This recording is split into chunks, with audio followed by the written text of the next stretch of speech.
The Oklahoma Real Estate Commission updated the contract forms this year to include initials by the buyer and the seller at the bottom of each page. There's been some questions popping up about what the legal effect of the initials are and how to handle them when it comes to counteroffers. So I'm going to give you that playbook and the 3 steps for handling counteroffers with the initials at the bottom of each page. But initially, I want to talk about the why we even have initials in the first place and what the legal effect of those initials are. So your first question might be, why did they even make this change? Why do we need initials on each page of the contract? Well, the reason you put initials on each page is for the parties to agree as to what pages are actually included in the contract. If they've initialed that page, that means that the buyer and the seller have seen that page and they agree that it's part of the contract. Now, what it does not mean is that they accept the contract. Acceptance is done by actually signing the contract.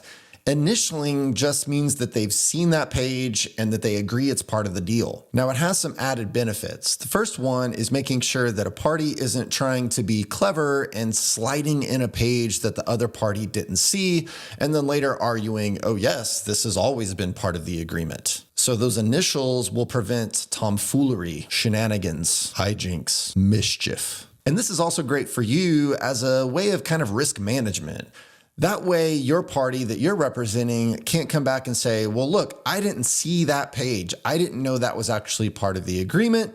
And you can say, oh, yes, you did. Here's your initials at the bottom of the page. So it offers a little bit of extra protection for you. Now, this is something that's not likely to come up very often, especially with the way we do electronic signatures and we can see what was sent and what they approved. But the most common place where you might actually see this be an issue is somebody forgetting to add an addendum or combining that addendum into the main contract before sending it over to the other party.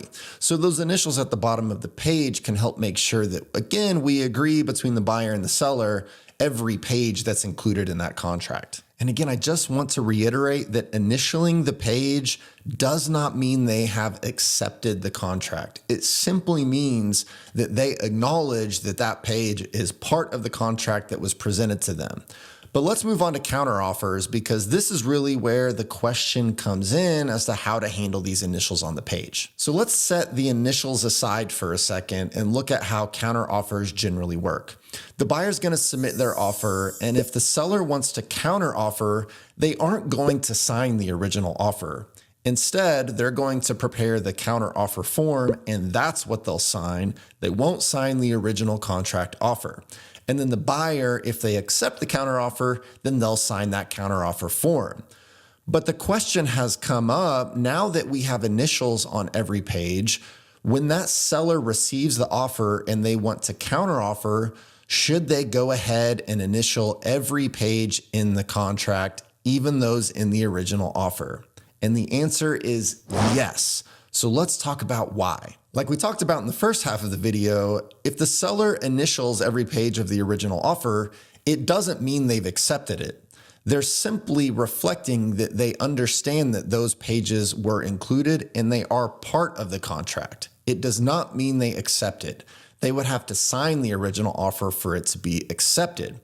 So instead, when you're preparing a counteroffer for a seller, the way that will work is the buyer has sent their offer and the buyer has initialed every page of that original offer. Now the seller is going to prepare the counteroffer form just like always, and they're going to sign that counteroffer form, but they're also going to initial every single page that is included in that original offer because that's still part of the deal.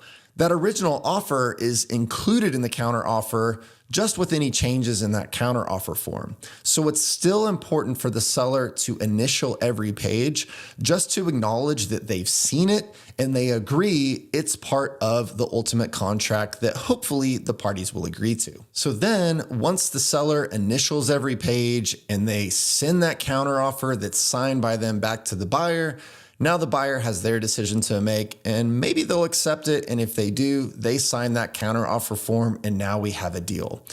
But the bottom line here is that yes, you want both parties to initial every single page that's included in the contract because they need to acknowledge that it exists and that those pages are included.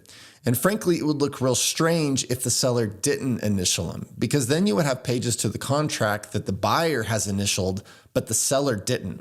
And that would create some confusion and some questions as to whether the seller even saw it or knows it's part of the contract. So to protect you, to protect both parties, to protect the deal, we want to make sure that all parties have initialed every page of the contract where you've got that initial blank on it. So you might be saying, Jeff, that's great. That's just your opinion and you're just one person. I don't know that I agree yet. Do you have any other information that backs this up? Well, what do you know? I actually do. I'm going to point you to the question and answer guide from the Oklahoma Real Estate Commission, which it has this exact question answered. And they agree that yes, the seller, when presenting a counteroffer, should go ahead and initial every page of that original offer, but they don't sign it because they aren't accepting it. They're just acknowledging all the pages that are included. So yes, please go ahead and have that seller initial every page. So if you agree and you're going to have the seller initial every page of the contract when presenting a counteroffer, will you go ahead and initial this video by hitting the like button and the subscribe button down below. So look, this is just one more thing that you have to explain to your buyers and sellers when you're explaining the contract to them. But look, if you want a little bit of help explaining the contract, we've got a product for you. It's the RPro Academy Contract Explainer video set. You can go to our website and get a copy of these. It's 2 videos. Both are 15 minutes or less, and it's one for the buyer, one for the seller, and it's us explaining the residential contract and the financing addendum to your client that you can send to them. So on their own time, at their own pace, they can go through and have a full explanation of the contract. If you'd like to get a copy of that, head on over to our website. It's real cheap, $50, and you can use it all year long.